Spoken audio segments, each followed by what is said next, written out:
just. Okay, great. A couple of housekeepings. Time yourselves. Ask take POIs. They're important for engagement. And yeah, without further ado, I'd like to invite Prime Minister to open today's debate. Here.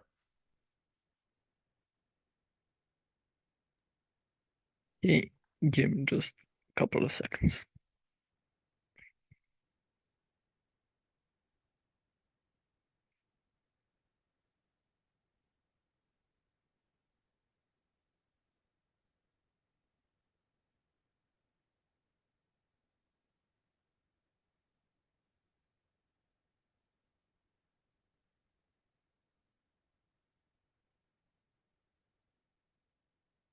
And start in 3, 2, 1. Okay, one broad thing from the opening argument, and that is that without this phenomenon, I think that there will be much more innovations and improvements in these companies that are working, and I'll explain that later. But before that, just a couple of setups for the debate, just to be clear. Firstly, what it means for company to go when company goes public, it means that it's like selling its shares to the people. People can buy like stocks, buy shares of the company, and that means that they like own small shares of the company, and like all of them now have some voting power within the company about how that company is working, how it's functioning, what policies are there like pushing, and so on and so on. But what like it's important that in these cases the founders of the company and so on still has like the biggest power as it's stated in motion, which means that his like vote is counts just the most, and like he can veto some decisions and so on. And what I think that in comparative happens is that these founders have like much less power. Like majority of people can now outvote him if like they get enough votes and so on and so on. And generally, majority of people can now decide like their decision is much more important than the decision of the founder. Okay, now why with this we will have much more innovations and improvements. First, I think that like founders like usually are tunnel vision like when it comes to their products and their company and so on, because this is like this company or product, whatever they're selling, is like their own idea that they had like from the start, from when there was any company and so on, and like they are only tunnel vision, and they have like already predetermined perception of how that company should work, what product, how these products should like look like, what should they do, and so on and so on.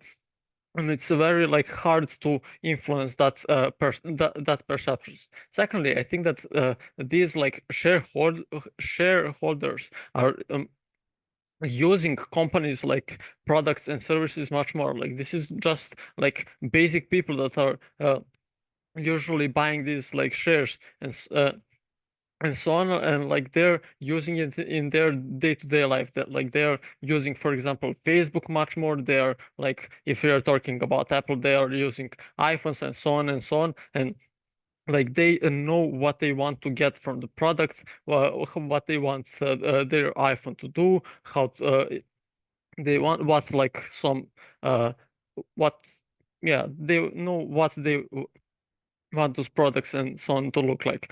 But thirdly, I think that like they know much more other people that are using this, like their friends, their family, so on and so on, and like they know what they want and what like is generally what people one to these products. And fourthly, like they're using like social media much more, like compared to business owners and so on. Like I'm pretty sure that they don't have that much time to go on Instagram or TikToks. They have like business meetings or whatever like business owners are doing. But like these common average people are using social media much more, which means that they are like much more like likely to see what other people on the like general internet and so on want from these companies, want what other people how other people want this company to like what innovations or fixes they want to implement and so on. Before I continue, is there any point from closing opposition? So how is any of what you said like mutually exclusive, things like difficult to influence, things like understanding the product? Yeah, because in like I already explained at status quo, like founders have like the majority power. They like their vote counts the most. They can veto all decisions that they want. They can like make all the decisions that they want, no matter what like other people, other shareholders or other like majority may want. I think that that is something that is changing on the comparative. So what now? What this leads to now? This like means that people generally much better know what should be like done for the company for it to function better, to sell more products, to sell more like to generally like function better, because like they know what other people want, they know what they want, and so on, and know what is popular and what is selling, and what like uh they know better how they can much more influence like uh they they can much more like yeah, they can influence better what companies are like focusing on, what policies are they pushing, what products are they making, and so on. And like they know all the wanted innovations, all the like wanted fixes for the apps, for the products, all new things and stuff that other people want. And I think that this is generally like much more better when people like who are average basic people on the ground, who have much more contact to the real world and to many other people who are using these products, they know much better what other people want, and like how to get to those people, how to sell them stuff, and how to like generally improve the company, which then is better for the company itself and for the like owner, the founder. They get more money. It's better for the like workers, because like they get bonuses, they get higher salaries, and so on. And it's better for all the people, like all the consumers that are using their products and like services of the company, because they get better service, they have like catered service to what they want, they get better products, and yeah, generally everything is better on our side. So that's the case. Thank you. Great. I think that speaker very much a fine speech. I'd like to give the floor to a leader of OP to open their stand today's debate. Here. Hi, am I audible? All good. Perfect. So I will be starting in 3, 2, 1. So first of all, I will be doing some world building so that we understand and are all on the same page. And then 2 main arguments in my speech. First about vision and quality, and then about accountability that the CEOs include, like uniquely offer under our side of the house. So first of all, I think I'm a bit confused about what the PM is trying to like describe. They never say why these CEOs are like actively harmful to these companies, and like how these founders are like doing something wrong. I think like they also try to claim that like somehow like once the company goes public, then the average person is going to have more of a say in how like these products are working and what the next features are going to be, which is just not true. And this is why like going public needs to be kind of like explained in a better way as well. Like yes, an average person can buy now stocks of like let's say Apple or Facebook or Meta nowadays, but like the majority of these shareholders are going to be like major corporations that are like huge retirement funds and like investment funds that own the majority of these stocks. Is like going to be BlackRock owning like half of all of the big companies, and like etc. etc. So it's not going to be like individual people that are deciding like how these companies work. It's going to be a bunch of like rich shareholders who own like 50% of the company or like 25% of the company, and another guy who owns 25% of the company, that are now going to be more influential in the company because they actually decide on how well this company is doing and how much money they're getting in. And like these shareholders uniquely don't have necessarily the best companies interest in mind. And how does this manifest? Like the first thing is like that they're more likely to be profit focused rather than keeping the integrity of the company and like keeping the core vision. So if something can be done more cheaply and like give a bigger profit margin, and like I don't know how like ad revenue and more ads for consumers in the like social media app is going to be more profitable rather than nice for the consumers, then they're going to go with these like anti-consumer like features in these like applications like social media apps or like whatever phones that actually are harmful to the consumers and bring more profit to the shareholders. Secondly, we think that they own a lot of control over like whoever is working at the company. So if you hire a new external CEO who is not necessarily responsible and does not feel any ownership of this company, and they're just doing it as a job and they want their next paycheck, they're much more likely to not go into conflict with the shareholders, because that's like where the livelihood is coming from and where they get their next paycheck. So they're much more likely to actually listen to the shareholders and make decisions that are actively harmful to the company and especially core consumers. Now, how CEOs or like let's say the founders of these companies are uniquely different, and why we want them to maintain the position for as long as possible. So first of all, I think like these founders are very emotionally attached to these companies. They usually started with a reason of like how to, I don't know, provide a better service or provide a better product for the consumers, even if it's not like perfect, and even if these companies somehow are still like mega corporations and inherently harmful in some way, we think these products and services are more likely to be better for the consumers in the long run. How does this happen? So first of all, we think that, let's say, I think Apple is a very good example of this. As far as like when Steve Jobs was still a CEO, like people who were Apple consumers were generally happy with the products because Steve Jobs was a designer. Then he put that first, like when he was creating his products. Like even if not everybody was thinking that, oh, Apple is so expensive, I don't care. I think the core consumer base was happy because, I don't know, the phones look nice. They were like had a nice user experience, etc., etc. So the core Apple customer was happy. And once Steve Jobs died and wasn't doing his job anymore, then the position moved to the next CEO. And now I think there's a much more debate about whether Apple products are worth it, because I think the core concept of what this company stood for is starting to get watered down. This applies to every single company. The CEO usually has, like, the founder / CEO has a very unique vision as to what kind of a good or service they are providing for their consumers, and they want to keep this like as true to the original concept, even if it evolves over time. So in the case of Apple, it was like nicely designed products. In the case of Facebook, it's like, I don't know, global connectivity. In the case of like Tesla, it's like electric car revolution. Yes, it might not be the most inherently ethical thing in the world, but there is like a value that these people are providing for, and like there is a core consumer base who are happy with these services.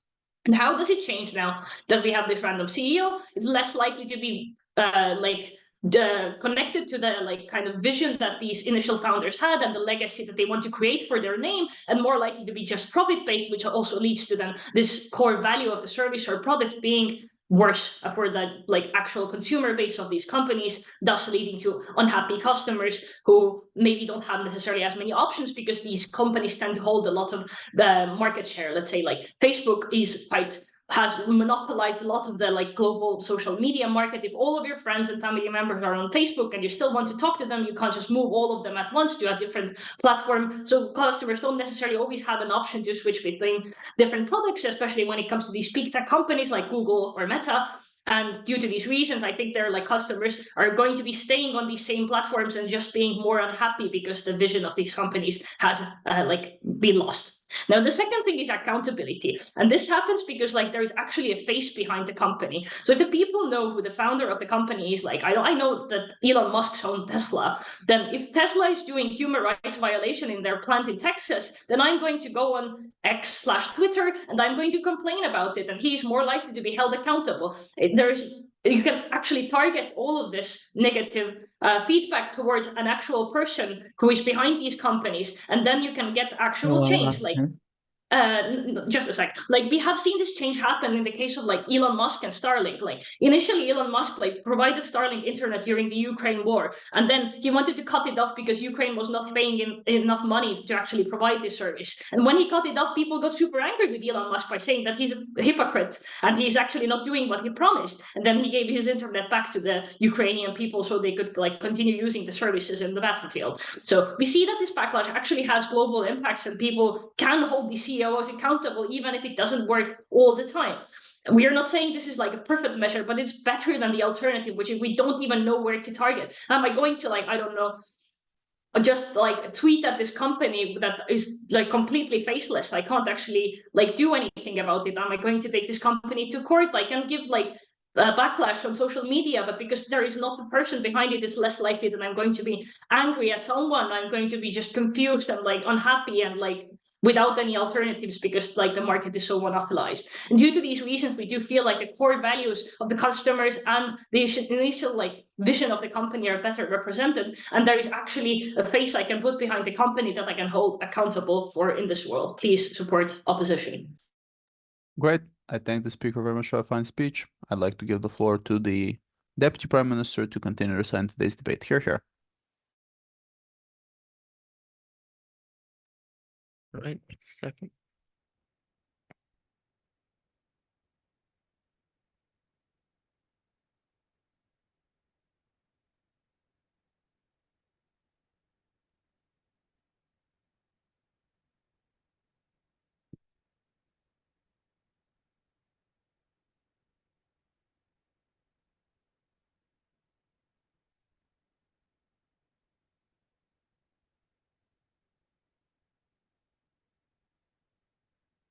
Three, two, one.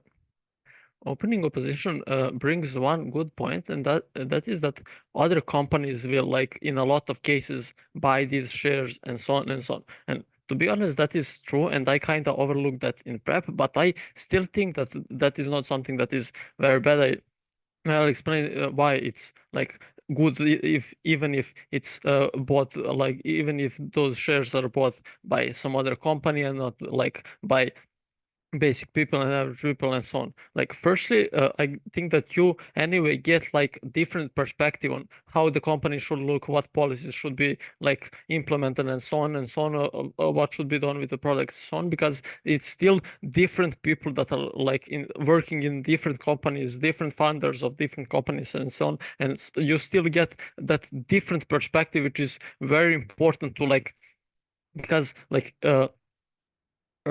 in this situation you need to have many different perspective on the market, many different perspective on what should be done for that will be like catered to the most amount of people, and how you can sell like your products to most amount of people. And secondly, I think that they are like these different companies are like connected to like broader market, to the different market of different people, so they like have this information about what is other people may want, what like what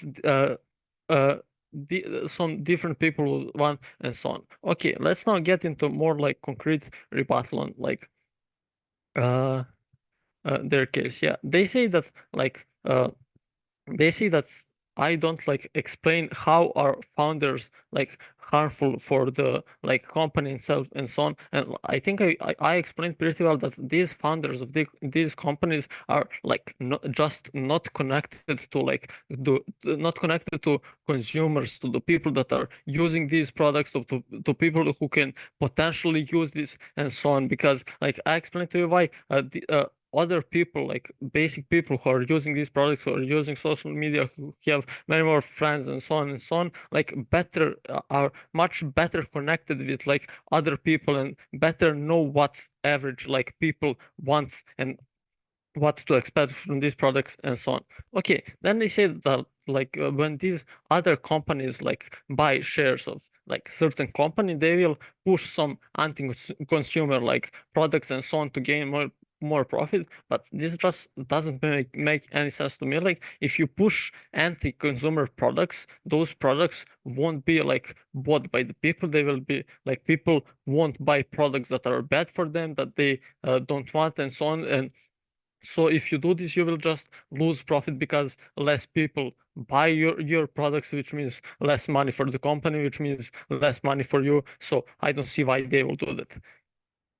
Then they say that like these companies are like less connected to the like base idea of the company, to the core values and so on. And I think that this like works only in cases that one company completely like buys out other, which I think is like not very likely to happen in like most cases, because like firstly it's like very expensive to buy out a whole like other company, all of its shares and so on, to influence it. But secondly, I think that it's like very risky because like it's totally different market, totally different like people that you have to cater to, and it's not something that you like.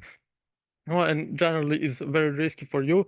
But like even if the case in cases that it happens that some company completely buys out another one, I don't see why this is like necessary a bad thing. Like rebranding is something that is like happening always. I don't see why rebranding is something that is necessary bad. I think that like they gave one example of when it was bad with Elon Musk. I don't know, but like that's like yet I know I don't have any examples on my mind that it's bad, but when rebranding was good, but I don't think that it matters necessarily. I think that like rebranding generally can be good. Rebranding can bring something new, some new products, some new like policies, some new like products that people will want, and so on, and some new, like I said in my first speech, innovations, new like new, it can fix other fix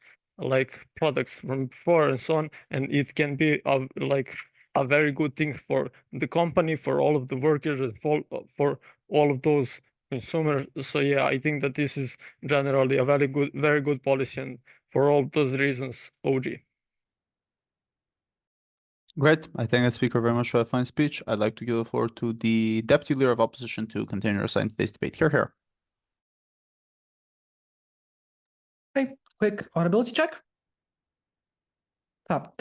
Yep.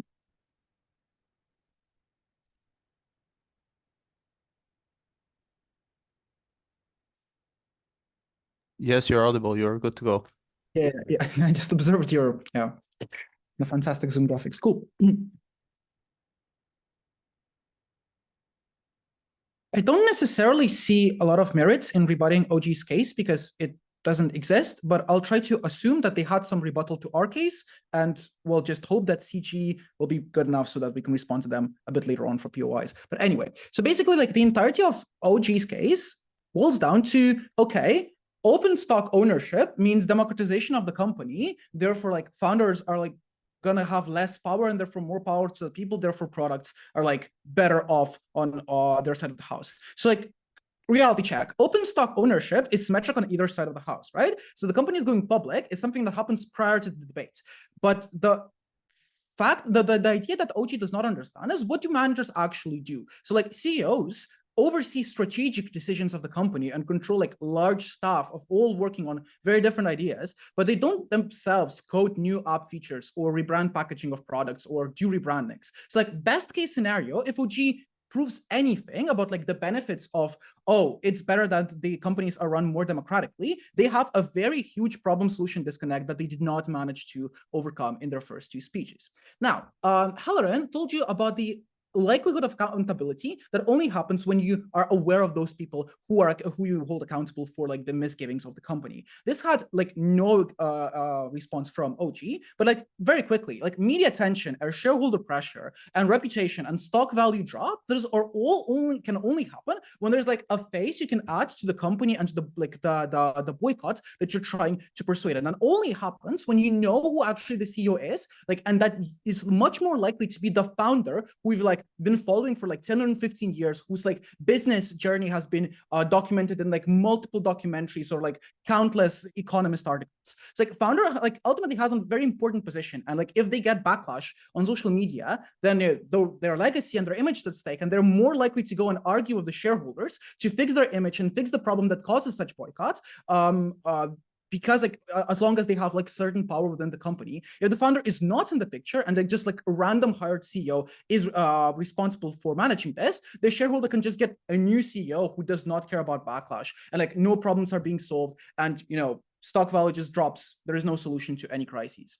Cool. So uniquely, what's the difference between like companies that like the CEOs that have been throughout the journey of the company and those who are hired in a very fast? So the founder CEOs have two very key incentives to have more integrity. One, it is emotional attachment to the company. They are genuinely ready to like lose some profits to make sure that the company fulfills the idea of what their company should do in their mind. Therefore, they're unlikely to go in a frenzy of super crazy random decisions and rebrandings that no one really asked for, because they genuinely care about the integrity of the product, because it's something that like they did. They have personal attachment to that. And two, urgency of legacy. So for instance, like Steve Jobs knew that his legacy will be how Apple is remembered, and that's an incentive to deliver a lasting value and a good product. Like the only way you are remembered as a good tech entrepreneur is if you are, you know, doing actually some good stuff that brings genuine like benefits to the society and to its consumers. Whereas for any like newcomer CEO, this is just another gig and like another line at the CV. So even though this critique did not come in OG, we imagine that CG probably has some of these ideas. So fuck it, let's preempt them. So one, why is it unlikely that CEOs are going to be like stubborn to new ideas? OG at their best are saying, oh, this is going to be because they are disconnected. Rumen, please note no analysis on what disconnected means. So why is that actually unlikely? 3 reasons. One, those founder CEOs are going to have much more expertise. It's very rare that completely inexperienced Nepo babies become founders of like multi-billion companies with a NASDAQ listing. They probably walked through many, many hierarchies and got a lot of relevant managerial experience to know what decisions are right. 2, they're uniquely in a position to have ability to see historical market research and know what people actually want. They're not uninformed. They're not flying blind. They know like what features are actually desirable. And 3, they have an incentive to make decisions that brings them profit long term. Right? It's like, even if as a founder CEO, I'm like super obscenely rich, I still like want to be richer or like give more money, like to my descendants or to my grandchildren or whatever. And I see from my experience of like running a lot of companies for a long time, that the only way to do this sustainably is to make proper products that people can want to continue to use. Now, let's like a counterfactual. What is the comparison in this debate? So what the new CEOs are going to do? They are very likely to be very short-sighted. One, they are less known. They got to make their mark in the industry very, very fast. So what do? You make sudden and insanely big changes very fast that are probably very uninformed. Sure, they're gonna like put your face on like a lot of economist articles, cool, but they're probably gonna be bad. And the second thing you do is to suck up to the investors who do not trust you. You do stock buybacks instead of investing into an R&D to make sure that you're like liked by the shareholders. Both of those decisions will decrease the quality of your product over time and make your company more and more detached from its reputation. Therefore, it's going to bring less money and like be less profitable and be less desirable by consumers overall. Before I continue, anything from closing, please? I'm not sure why new CEOs are such a random, stupid guy. In many cases, they are responsible. They are responsible to deal with those problems. I'm not sure why they're so excited. Please explain more. Okay, let's go again. So a founder CEO has a lot of reputation because, you know, they've been around for a lot of years, right? So like, you know, Mark Zuckerberg, do you know the chief financial officer of Meta right now? I do not, but probably they want to be known, or like any CEO of like a new company that's, you know, whose founder has stepped back. I don't know. Everyone associates Mercedes-Benz with like their founder that was like in a chief managerial position for like 50 years. No one knows who the current person is, right? They do want to be known. They want like also to leave their mark and a legacy, but they do not have access to, you know, historical knowledge, actual expertise of what like has worked historically in the company throughout. The best they know is like what's been in the press or what was written about that company before, but they still want to have that legacy. It's just that they're too dumb and do not have the expertise to be able to execute it correctly. Therefore, founder CEOs are much more likely to have a consistent vision of how the company should look like and not go rogue and do random decisions as a like any new newcomer CEO who's like only driven by shareholder value and will forget the core concept of why company is desirable and therefore like destroy the company with endless stock buybacks. For all the reasons, the integrity of the product, making it like better for companies and making better product for customers, vote OO.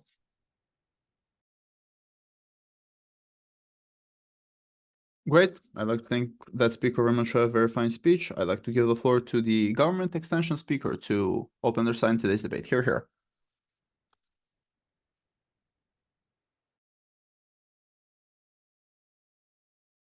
Can you hear me? Yep, I can hear you. Great.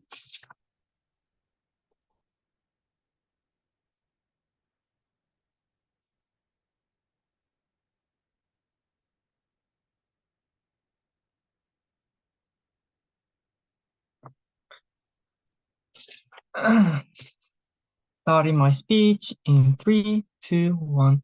In my speech, I want to talk about why the prolonged growth in the leadership is likely to fail on their side of the house, and why the new management and the new leadership of that corporation is likely to succeed.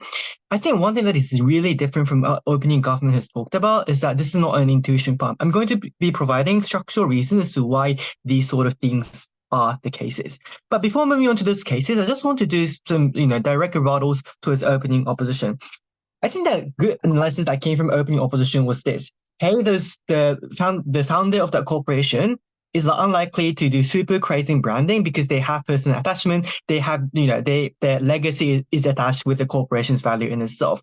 Two structural engagement to this. First, I don't understand why they think founders have a good intention over their, products in the first place, right? I think at least they have profit incentive to a certain extent. And, with the development of that corporations, I think it's easy to imagine that a person, will of increasing their profit incentive is likely to increase as well.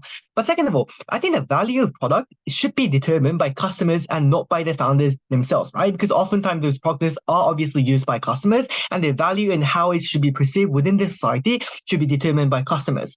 I think those founders are likely to make arbitrary decisions that does not necessarily make the society or does not necessarily make the customers happy in the first place, because as they have literally said, they have personal attachment, they have, affinity towards products, which oftentimes make that decision in a bad intention way.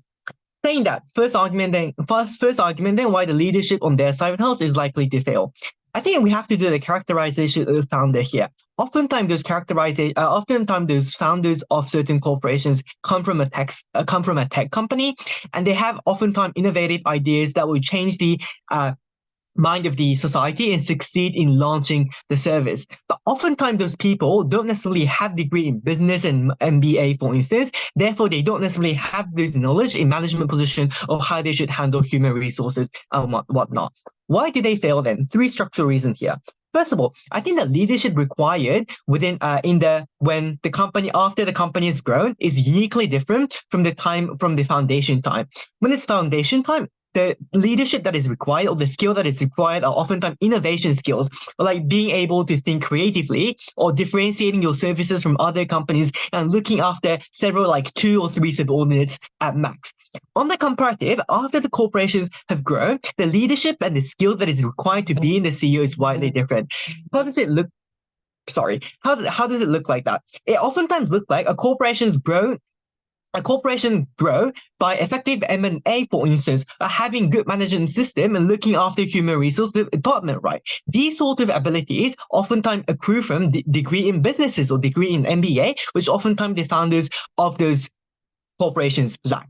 But second of all, I think that power accumulation to the CEO and the founders is the reason why the leadership fails. Oftentimes, the people around CEO will be the yes man who would always approve what the founder would say, because obviously the founder has been in the power for a long time, and they oftentimes put people close to you in the management position. Therefore, oftentimes this executive within the CEO is likely to approve what the CEO says rather than just negating what CEO says. Also, because CEO oftentimes has like the majority of shareholders, for instance, if they want to fire executive because you as a person don't like the executive, you could easily get hired as executive, right? That's the reason why those executives around the CEO are likely to oppose what the CEO says. This leads to two things. First of all, it leads to the CEO doing arbitrary management, like changing their products in a way that doesn't necessarily cater the preference of customers, for instance, or investing in certain fields that is not profitable. But second of all, it also leads to authoritarian leadership, which leads to my third mechanization. I think authoritarian leadership within the corporation is likely to shut out whistleblowers and the opposition within the corporations. Because oftentimes in the foundation time, pushy business management was valid. For instance, overwork, neglect certain glitches over the profit incentive, for instance, in order for you to launch the product and in order to sustain your corporations as a whole. This cannot be condoned after those corporations get big enough and is open to public in the first place. A lot of people uses that, products, but a lot of, employees are also working in that corporations. As we see in the case of Amazon, for instance, they use reflecting employee AI and that AI was later found out by investigative journalism that it was like excluding women because they were women. This in itself was, found out by investigative journalism and later found out that even there was a whistleblower within the corporations that was being shut down. These sort of things are likely to happen when uncertain leadership is existence within the corporations. What is the impacts here? I think we gave you structural analysis as to how early leadership fails on their side of the house, which I think opening government didn't really mechanize to this extent. Then how does the counterfactual look like? Why does the changeover of leadership, how does the changeover of leadership look like on our side of the house? I think there's like several scenarios. It also looks like, giving leadership to number 2 of the company, oftentimes people from management positions, or it looks like inviting someone from investment banks or consulting firm, people from outside.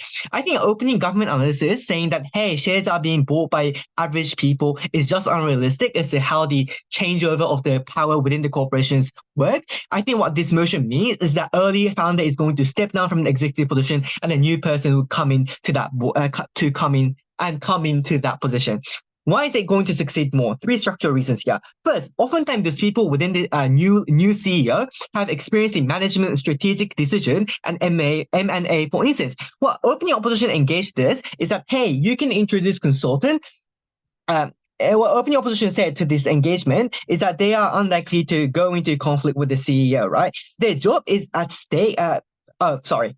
What opening opposition could preempt to this argument is that, hey, you can introduce consultant from outside world. The problem is that on their side of the house, it's unlikely whether the founder is likely to take that advice from the consultant as long as it opposed to their intrinsic value in the first place. But second of all, I think this new CEO provides new working culture to the company. Early founders and its members have this conception that you need to dedicate your entire life because they have been doing that since they have founded the company. This is simply not sustainable, given that a lot of employees in that company came into that company after that company was big within the public, right? So these sort of ideas not compatible with the working culture. I think these sort of new CEOs could introduce new working cultures within those places. But third of all, engagement or opening opposition, they said new people or the executive board don't care about going into conflict with the new people, the CEO on the executive board don't care about going into conflict with other people.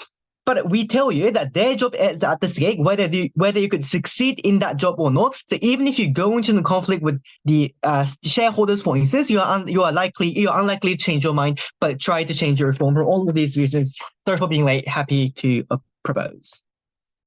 Wait, I thank the speaker very much for a fine speech. I'd like to give the floor to the to the member of opposition to open their side in today's debate. Here. Hi, my name is Donner. I'm the member of opposition. Just a quick note, this does not represent my personal views. Starting my speech in 3, 2, 1. Judge. I think the very important frame of this debate is someone who has been in a public company for a couple of years, which means they've spent a couple of financial cycles, like publishing their reports, making important decisions, enough for the board to not kick them out, right? There is the board, which is probably going to be filled in with long-term employees, also with activist investors who's willing to kick you out the moment you're like not performing well. But second of all, there's also a ton of short sellers that is lurking around the corner. So the moment when you're not doing well, they're potentially short selling you, and then your company is going to have a massive amount of loss. What this means for the debate then is that the these kind of founder leadership position are likely going to be someone who has been performing decent well. This is acceptable to the vast majority of people. But the question is, moving on, should we still kick them regardless, simply because they're a founder or not? What this does to the debate is that we're only talking about a smaller group of people that are not on the extreme side, that are performing extremely well, or the people that are likely going to be performing extremely poorly, as what the closing government wants to talk about. But there are engagement with closing government. One, they say that these people are likely going to be a lack of strategic ability to be able to think or management, right? So I think the reason why this is unlikely going to be true is because they have a lot of people surrounding them. They say that you have consultant, that's not enough. Let's flip this in order to make this going to be true.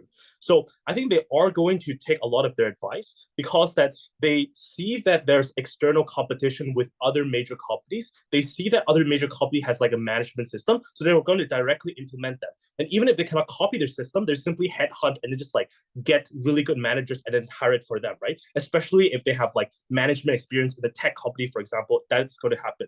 Number two, highly demand work culture, and you're going to change the work culture. I just think that it's unlikely for any sort of these major public company to change the work culture. All of them is going to be highly work demanding. It's just maybe it's a slightly different way of exploitation on either side of the house. So I'm unsure how it's going to change, right? So what are the only thing they have left? The only thing that they have left is like you have like yes men surrounding you, so you have arbitrary management, so like the company isn't going to work well. So I think maybe that's going to be true for like 1 or 2 quarters, but the moment when you're losing, right, that's when the shareholders likely going to like sell your stocks, and then you're likely going to face a lot of pressure from your board in order to sell. A good example of this is like Elon Musk. The moment when he is thinking about like selling Tesla for $420, that is when he has a significant warning from his board, for example. That is when he has faced public backlash, right?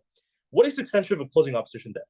We think that the only advantage that these founder CEO has is the authority they have within this company. The authority is important in a couple of ways. One, it is likely going to be important in terms of the speed they have, right? Your ability to gather the employees, to gather the board members, to explain to them the decision that you made, and for them to support you is important. But number two, in terms of the extent of implementation is so important, given that if you're a new CEO, for example, whether or not the entry-level employee or the mid-level management is likely to cooperate with you is something that's so important. Here's a couple of structural reasons as to why these people have much more authority.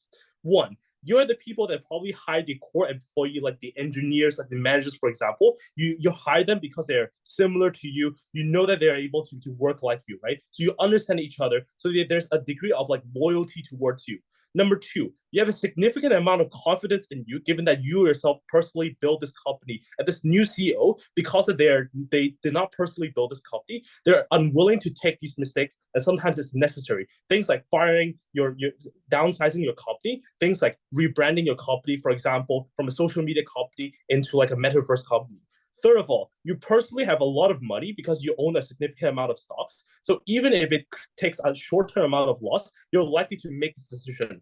Fourthly, because you yourself founded this company, you yourself personally know a lot of these board, for example, you're able to flip key decision maker inside of them, for example, right? Like fifthly, because that you're someone who made these, you understand these kind of like policies side of the company, you have a lot of institutional knowledge. This is unlikely going to be true on their side of the house when you have a new CEO, when you're on extreme time crunch, and you need to take a lot of time to be able to learn all these institutional knowledge. Even if the CEO is there for longer periods of time, it's unlikely for them to know all the nooks and cracks about a company, like compared to a founder CEO. Why is this going to be important then? I think this is going to be important, like one, when you want to keep your core employees so that they're not going to be working for your competitors, right? Especially after your company goes from like a startup culture, when everyone is like a hustling, for example, when it's quite fun, when your company is constantly growing, for example, when you're going into maturity, for example, when you're still working with your founder CEO, which you have a personal connection to, that is when you're likely to continue to working on the product line and to give a significant portion for the company because of that personal connection, right? But on their side of the house, you lose that motivation for many of your core employees. Number two, in terms of the policy support and the execution, you're going to get far less of it. What does this look like? This looks like Discord suddenly having like 17% less in terms of the employees, for example. Obviously, no one is going to like this decision, and it's going to suck when you have to be in the department where a significant amount of people is getting fired, for example. But how do you get the management to be in support? How do you get people to be in supportive of the company's decision and to still keep morale and to support the company regardless of what has happened? Relies on you trusting the CEO knows what they're doing, right? Otherwise, you're going to have a period of like lull, for example, when people are not very productive and it's really, really bad, right? But secondly, this also looks like when you want to transition and rebrand your company. So for example, NVIDIA used to be a gaming company.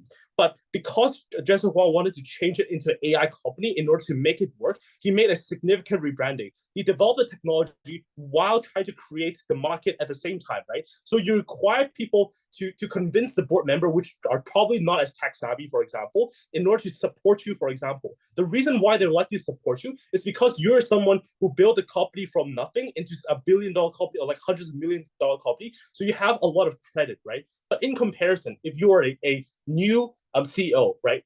Even if you have experience managing other companies, because you did not have personal experience growing it, you did not have personal ties to these employees, you don't have personal insight to how this product or this market is going to work, it takes far more time for you to make this work. It means that far more people are likely going to give you support. What this will mean? One, it means that you have far more likely for your stock to perform poorly, which means that you have pressure on your companies to further downsize or like having like poor product for a period of time. But number two, I also think that it means like low productivity, low morale is just generally like bad for the company. I think third of all, there's just a significant period of time when the company is not able to make this decision to fix a lot of this mistake. For those reasons, proud to oppose. Great. I thank the speaker very much for a fine speech. I'd like to invite the government whip. Here.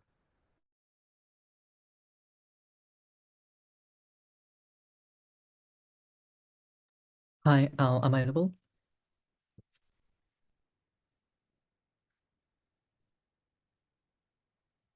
Sorry, am I audible? Okay, thanks.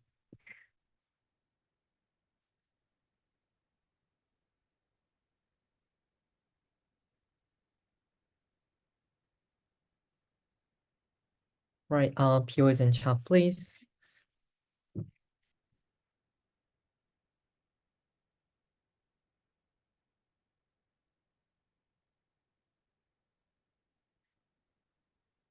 The job in my speech is clearly simple. What I'm gonna explain here is why my partner's argument is the only standing argument in this debate. So first of all, I wanna talk about why closing opposition argument is not actually standing. And second, I'll talk about why opening half is actually washed, or at least your argument is not standing. First of all, closing opposition. There are some responses from closing opposition which I did not really care. The first response from closing opposition is that there are so many people around founders, and founders are likely to take advice from other people, and because there are so many competition, founders will take care of that. I think this analysis is contradicting to their argument, because their argument is that founders have authority, they prioritize speed, and they do not take care so much about other people's advice, they just go to their way, right? If their argument is correct, I think their rebuttal doesn't stand in the first place. But secondly, they say that founders care about backlash, but at the time, for example, about the Elon Musk case, I think that these strong leaders who have a very strong authority and charisma doesn't care so much about the backlash in the first place. But thirdly, what we say here, and my partner say here, is that at the time there is a strong trade-off between, for example, development and stable cooperative business. In many cases, founder takes risk. Founder doesn't take a stable the business stability, right? This is a thing which we care, right? Because in many cases it is not the optional choice, right? Founders are just engineers, which means that they are very good at founding something. For example, set up in their company and developing something, but actually they are not really good at managing their business, right? So it is actually not the optional choice, and this is the argument from our side, right? Secondly, they talked about that the exploitation anyway happens, etc., right? So in some cases it is true, sometimes it anyway happens. But what we say here is that founders sometimes be nostalgic, they sometimes stick to the past, they sometimes stick to the golden time which they set up the company, which they found a company. In that situation, corporation, founders do not care so much about the working environment, because they feel that, for example, 30 years later, people do not really care about working environment, and founders sometimes coerce and force employees in 21st century to work harder and harder. That is the reason why they do not really care so much of, for example, working environment, etc., right? This is a problem which we say uniquely happening in the opposition paradigm because of the existing and strong authority of a founder. Such a thing is going to happen in the opposition paradigm, and this is very problematic. The argument from CEO is not really important because, first of all, we simply say that it is not the optional choice. Founders are just engineers. They are not really good at business in the first place. But secondly, speed is rather bad because speed undermines check and balance systems that is necessary for stable management of the corporation, right? Insofar as this is a case, I'm not sure why speed is so valuable thing, right? What we say here is that in our service house, it may not really fast or as fast as the operation paradigm, but it is stable and the management is much better because we do have the optional choice by good CEOs in the first place. They might have meetings, they might consult each other a lot, and in that situation we think we are able to have the optional decision, or at least the best possible decision in our service house. In that situation, we are really happy to sacrifice speed in the first place. But thirdly, if speed in management is so important, we are not sure why CEOs or new CEOs in our side do not really care so much about speed. What do I mean? If speed is important, these new CEOs will anyway care about companies' speed, management speed, right? And we think that this is fine, right? If operations case is correct, we are able to achieve the completely same thing in our service house. That is a reason why we completely go over closing opposition. Secondly, about opening opposition. We also do not really care about opening oppositions case because it may be symmetric in the first place. For example, they talked about core value or legacy of cooperation, but we are not sure what it exactly is. But secondly, they say that companies will lose profit. They just produce something anti-consumerism, and the consumers will be sacrificing our side, and they just prioritize shareholders. Problem is that companies are anyway profit seekers. At the time companies sacrifice consumers, naturally they are no longer able to gain profit in either service house. For example, in the case of Apple, even without Steve Jobs, Apple's provide good design services and consumers are happy with that, right? What we want to say here is that companies are profit incentives. They might care so much about users or consumers anyway. In that situation, I'm not sure why, consumers will be sacrificing our service house, right? Then OO's logic here is that they will prioritize shareholders, but it is same in the operation paradigm, right? 80% of stocks are held by shareholders, and maybe shareholders have a big power also in the operation paradigm. In that situation, they will prioritize shareholders anyway in the operation paradigm, so it is completely symmetric. But the last push from the operation side is that if there is the emotional attachment to the company, and founders have a good emotional attachment, so they will work hard, right? First of all, I think even ordinary workers or new CEOs in our side may have emotional attachment. They're not super crazy random guy, as DAO say, right? But secondly, sometimes founders are arrogant as opposed to the characterization by the opposition, right? For example, opening opposition pick and choose the case of Steve Jobs or Elon Musk, who seems to be very, very, enthusiastic, but it is also the case that, for example, there are so many arrogant founders who do not really care about companies. They just want to pursue, or they just care about their reputation. In that situation, we are not sure why the characterization of founders in the opening opposition case is truly correct, right?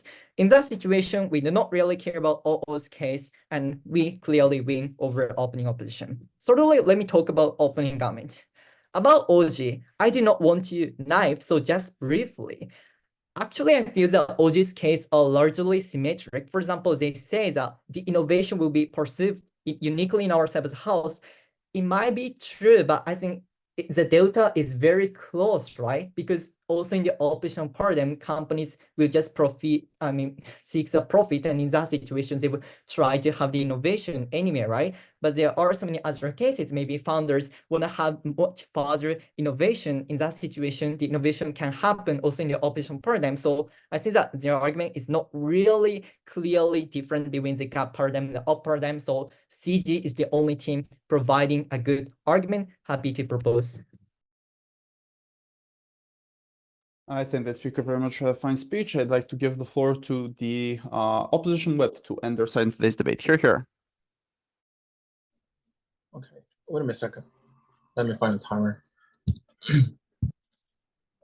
Join chat box before I will take one from upper.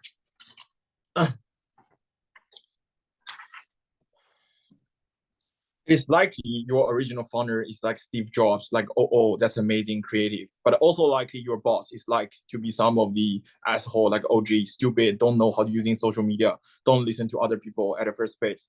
I want to frame out all the upper house and also the CG's case about some people is good, some people is bad, and the capacity clash.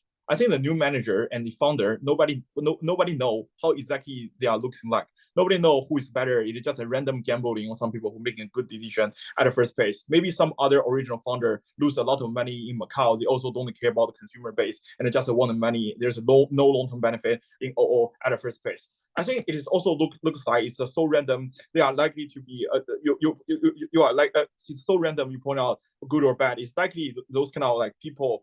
It's likely that those people listen to other people's advice and not listen to. It's not someone who can with MBA that they can be a so good CEO at the first place. There are so many dog share CEOs with MBA degrees at the first place. It's also not true. Some people is older, so they are bad CEOs at the first place. The Chanel's founder is also bad but creative. It is also not true that old people are sexist and the young CEOs are more likely to say let's.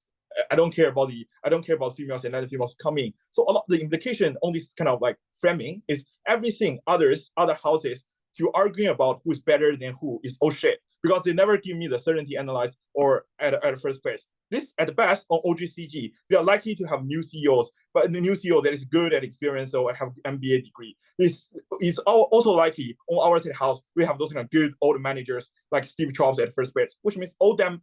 This kind of like all them also symmetric on both sides house on who exactly is better. What's the only delta in this procedure of you making what's the only delta in this wrong is the procedure you make a decision. If every decision those kind of new manager or the old founder make is likely to be wrong or right, the only delta or only metric for this wrong is who can change the companies back to the good situation and the speed of you making a decision and the supporting rate.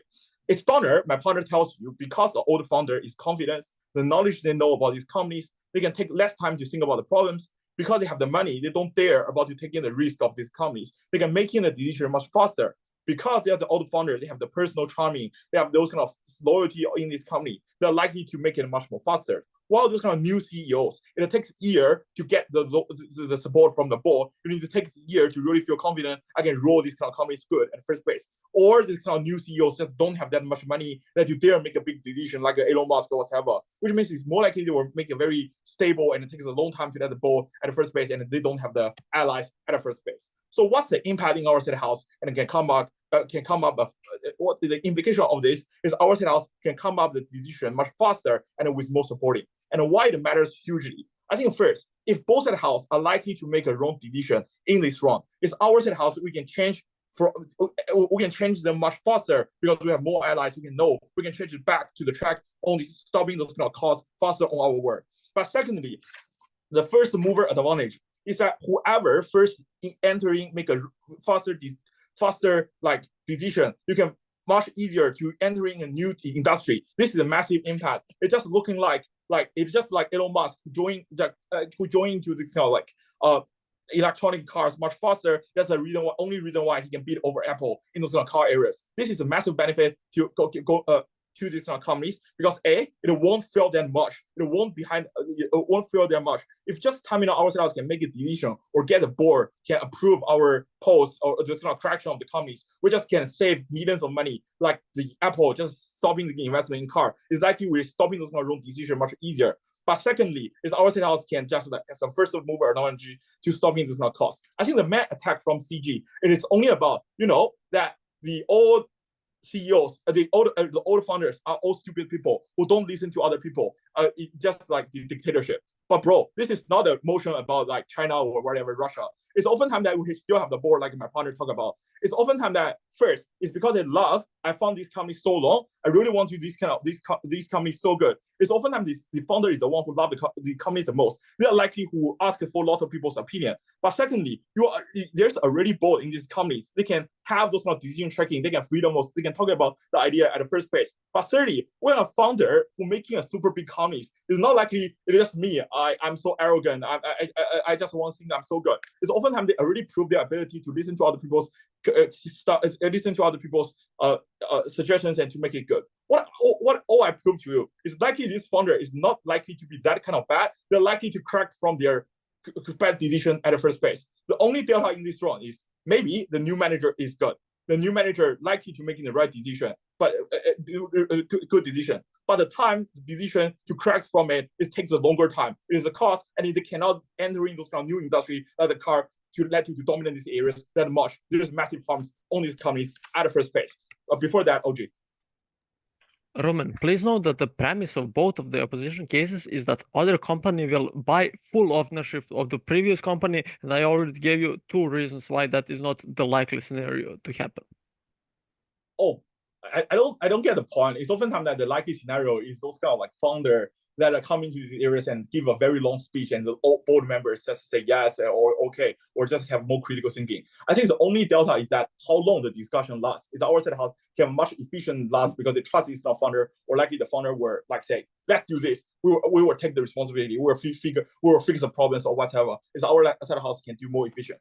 I think then way over the OO. I think the only thing all makes sense is about accountability. Like Elon Musk, you can blame Elon Musk in Twitter or at the first place. I think first, it's not every company have Elon Musk. You cannot blame every single CEO in some of the areas, which means their cases do not have the certainty. But secondly, even if you blame the Elon Musk, there's no certainty of the Elon Musk to give a shit on your comments at the first place. What is certain on our side house is every decision they're making at the first place is making, or every discussion they make it more efficient or fix the problem much faster on our side house if we assume that those kind of manager and those kind of new manager and founder have the same kind of like ability at the first place. Last on OG and CG. I think OG CG's case is that they say, the new CEOs is fucking good. The young people are so fucking good at the first place. I think it is, I would acknowledge it a little bit, but even if they are so fucking good, they still cannot passing those kind of policy, steal the board that much. That's my partner to say, or still not to dare to make a new policy that a new thing to do like Elon Musk. That's fucking do the electronic cars, or they can make it very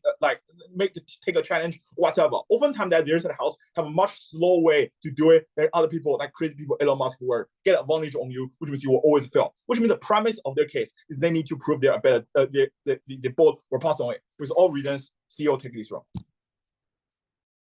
Great. I think that speaker very much fine speech and that very effective camera stop in the end. Please virtually cross the 4 shake hands. This is an open round. You're gonna get the call and verdict in a couple of minutes. Please stay here. You don't have to go anywhere. I can decide on my own. Just keep quiet, and I'll be right back. Zoom. Thank you guys. I'll give you the call and then I'll give you the justification for the call. Ultimately, I saw this as an op bench, with the first going to closing opposition, the second going to opening opposition, the third going to closing government, and then the fourth going to opening government. So CO, OO, CG, OG. I would like to note before I begin, the 3 teams, opening opposition, closing government, and closing opposition, is extremely narrow. Different judges will have different calls with this. I am 100% sure about this. So each team, the way they're positioned, is on very, very slim margins that I'll try to highlight as much as possible. The only thing that's clear is that opening government is fourth in this debate. And this will be obvious when I start to deliberate. What do we get from opening government? Generally, that there is a problem with tunnel visioning when you are a founder and you don't necessarily have the greatest understanding of the products, or you care about one specific feature. And then in the alternative, when we democratize the process a bit more, you'll have inputs of people from different various backgrounds and things like that. Number one, this is not the motion. The motion is specifically outlining whether or not we have a founder on a position in the board. So he could be CEO, CFO, COO, or someone who is externally hired from this. The fact, and this is also responded to, but also the average informed voter understands this fact, that this is not something that can be credited as analysis within the argument. Given that's the case, and given that there is not necessarily any comparative analysis explaining why the likely alternative CEO will not tunnel vision or will not have these types of issues, or at least some that we find very, very comprehensive, it's very hard for us to credit your argument within this debate. But moreover, this is also responded to by opening opposition in the leader of opposition when they say, look, this may be an issue, but it's not necessarily showcased as a problem, i.e. you show that this could be a mistake that they will make, but not something that will be actively harmful based upon reasons given through this particular moment. Given that's the case, and given that there's very little argument coming from opening government, opening opposition solely on rebuttal is able to beat them even without providing substantive claims. But what opening opposition also provides is that these people have very, very strong incentives to be well, because they're emotionally invested in their company, because they necessarily care about, and on the comparative, the likely alternative in terms of the likely CEO has firstly their own personal self-interest of proving themselves within the market, so they'll most likely do very, very problematic things, like for example doing stock buybacks instead of investing in the research and development, or just in generally appeasing the short-termistic incentive coming from the shareholders, that on comparison the founder may not necessarily have this incentive because he's been for a very long time and he is emotionally invested in this particular thing. So this actually meets the burden that is pushed from the opening opposition in terms of this being an active harm. You actually making bad business decisions would end up harming the company, and meaning that the company has less capacity to do good things. Based upon this, very clearly opening opposition is able to beat opening government. Where now here it becomes narrow, bringing closing government to the mix, because the closing government case is very interesting, where they point out, look, there are many reasons as to why this person could actually be problematic in terms of the way that they manage and the way that they're doing things. You do point out to some incentives here, and you point out, and these incentives diverge into two different points. The first point is in terms of the business going bad, and the second point being in terms of bad work or practices being given. I'll start with the second because this could have been a very easy path to victory for you, but I don't think you weighed it adequately in the debate. I.e., I do think you explain that these people are likely to make bad business practices, likely to have things, for example, like very high working hours, likely to have things like, for example, bad working conditions and things like that.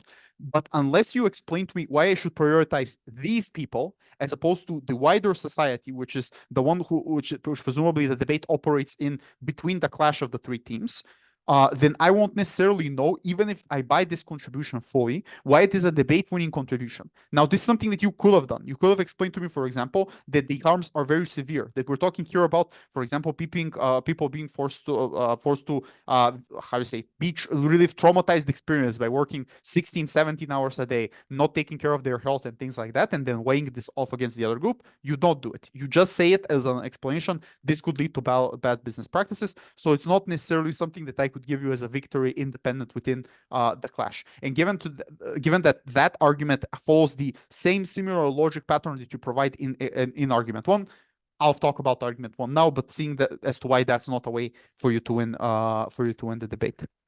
So basically, what do you provide as analysis? That these people are likely to be very stubborn and very short-sighted, which is similar, although differently explained from opening government. And secondly, that they're likely to structurally form themselves around them with yes men, with people who only agree with their viewpoint, and people who won't necessarily challenge them and look at what is the interest of the company and things like that.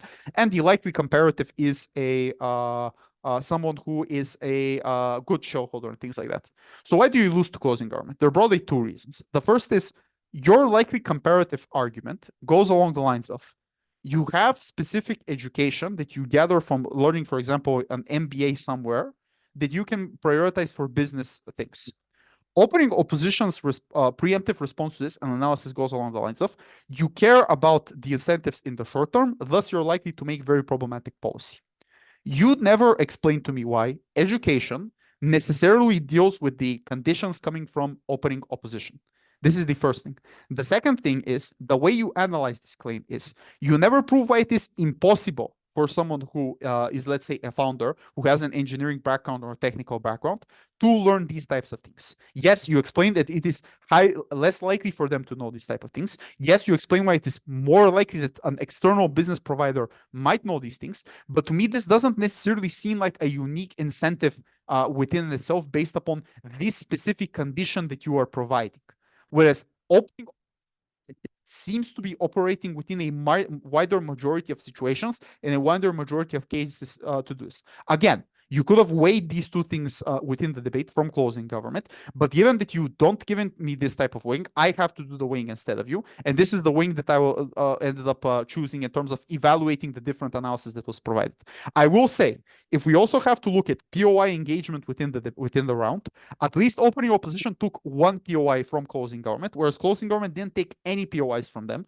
So given the clash is very close, it's a completely legitimate thing to say that at least opening opposition gave an attempt at engagement within this within this debate. So this is why opening opposition beats closing government, and closing opposition why is closing government beat opening government? Because closing government's substantial arguments in terms of some of the rebuttal that they give in terms of mitigating and some of the mechanism is more associated with the motion itself. Like it's more just simply more closer to the motion, and that's very easy justification for us to give it to them when we're comparing to opening government. Plus the analysis is better, and it's reaching the same conclusion. It's just more structurally illustrated in terms of what are the incentives and what are the characteristics of the actor. So this is why CG is positioned where they are.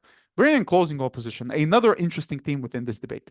Closing opposition does basically two things. One, they say it is highly likely that this founder is an adequate business person because if we analyze the specific scenario of which we are operating in, we're operating in a situation where the company we know is profitable, we know is adequate, we know has existed for a longer period of time, and as CEO pointed it out, you most likely have been multiple financial cycles of the business. And secondly, they say there are many pressures to remove you that already exist. There are many market pressures, basically shark figures that are operating around you that necessarily push the founder, if the founder is actually able to retain the position so far, to prove that the founder is adequate in many of these cases. The second thing that they prove is that the founder themselves, he or she, has much more capacity leveraging and controlling the company and allocating the policies to the specific designated fields that they want to. They explain it via the cult of personality mechanism, which people know them, they trust them, and stuff like that. What does this do in the debate? It does two things, and let's compare it specifically to opening opposition.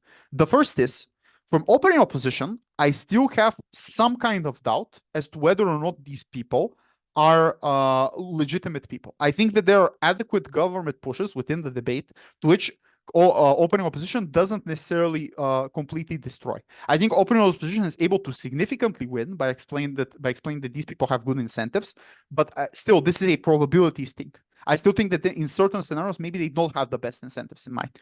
Closing government opposition more concretely proves to me that why structurally, by explaining the context or the likely things that influence the actor, that the actor is more likely. So when I evaluate the question of whether or not this person is an adequate person who will be operating this company in an adequate way, the explanation coming from closing opposition is a much more firm, much more stronger one than the one in opening opposition. And given that basically all of your material is contingent on this premise being proven, if closing opposition is able to provide more meaningful, more stronger analysis, then this is a significant victory with them within the debate. But second thing the closing opposition is able to prove is just strictly the company will most likely function better. And the way that it is weighed in the op whip is there are multiple scenarios. But when you make a mistake, you are much more likely to be able to go back and solve this mistake when you're able to retain power and control power the same way that this person can, as opposed to a newcomer who doesn't necessarily control this power, doesn't necessarily have this cult of personality, and doesn't necessarily have all of these benefits towards them. Given that's the case, this seems to be a much more closer to the operational efficiency of the company point, and generally addresses the core issue of whether or not the business will function or not, from which all of the other impacts stem within the debate. One final thing on this comparison is that opening opposition has a claim in terms of accountability that is within this debate. My problem is, firstly, I don't understand why accountability matters and how it manifests. You don't explain why me tweeting out within the debate leads to something actually changing, or probability-wise, this leads to something changing. It is something that could possibly happen. I don't necessarily understand why it is likely to happen. But secondly, I don't think this argument is comparative. When you explain within the debate that most likely an alternative would be a CEO or someone like that, I don't necessarily understand why this person doesn't also care about his image, particularly if your first mechanism is literally this person cares about his image in front of the shareholders. I don't necessarily understand the difference between these caring about the shareholders and care about wider society. This could be something that you could have clarified to me, but you ultimately didn't. And so based upon this, if closing opposition is able to beat opening opposition, then by the virtue of the same logic, by the rules of BP debating, but also in terms of the contributions from closing opposition actually responding to both teams on GovBench and proving why these people are adequate, closing opposition should position first within the debate. Again, this is super close. Different judges could have seen it maybe in different ways, but this is the way I saw it. You can ask me questions about the call and feedback right now, and hope you're enjoying the tournament.